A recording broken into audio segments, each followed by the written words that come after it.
Hi everybody, got another refret here, partial refret actually, the first 9 frets. Now this is, believe it or not, this is not a 335, this is a copy of a 335. It's pretty surprising because it actually has those little plastic nibs, you know, just like the real deal, and it has real pearl inlay as opposed to plastic, and the machining and detailing, tannin and mortise, the whole thing, wow.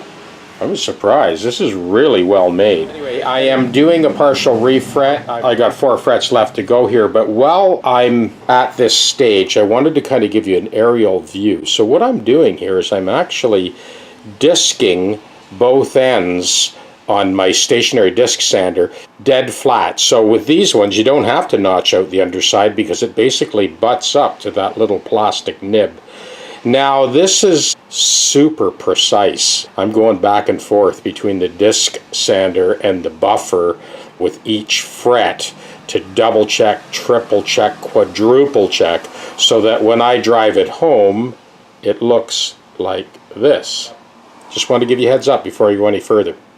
So I'm about to tap this one home. Okay, I wanted to bring you in as tight as I could so that you really get a sense of the tolerances here to get that fret to fit in between those plastic nibs. And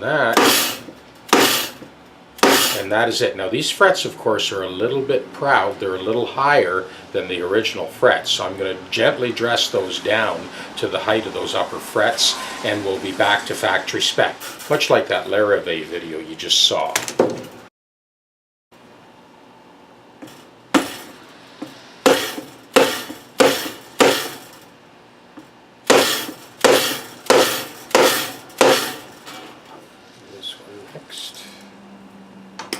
So because I've overarched that fret, it'll spread out and tighten up against that plastic nib. I don't know how much that camera's going to show, but I can see it as I look down the fingerboard as I tap this in.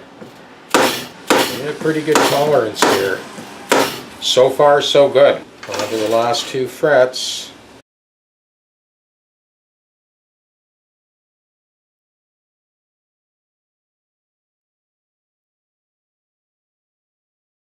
We got all 9 frets in, nice and tight between those little plastic nibs. Beautiful. Happy with that.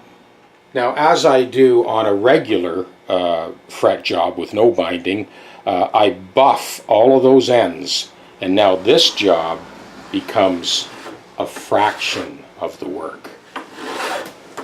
So just putting that bevel on, matching the original bevel.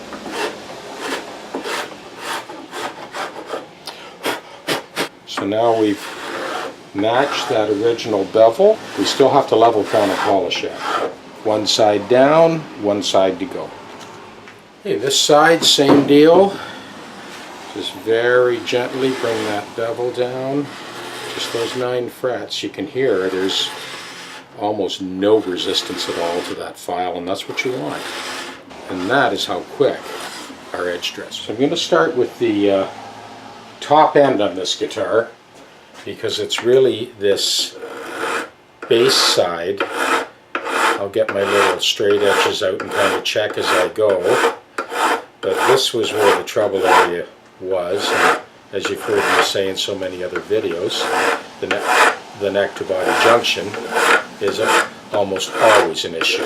So I'm going to check this from the 10th fret down, because obviously the first 9 frets were replaced with, and they're slightly higher still. Check this for level. Liking it. That's good. So from our 10th fret up, we've got fantastic tolerance. Yeah, those ones are done. They still need to be recrowned, but they're level. Now I'll go from the 1st fret to the 9th and just gradually bring these down and check it with a level as I go.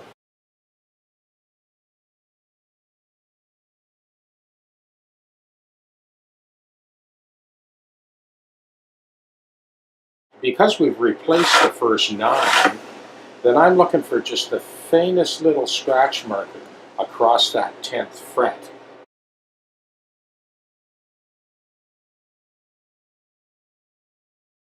I am seeing just the faintest little mark here across that 9th fret. We're going to check it with the straight edge in a second.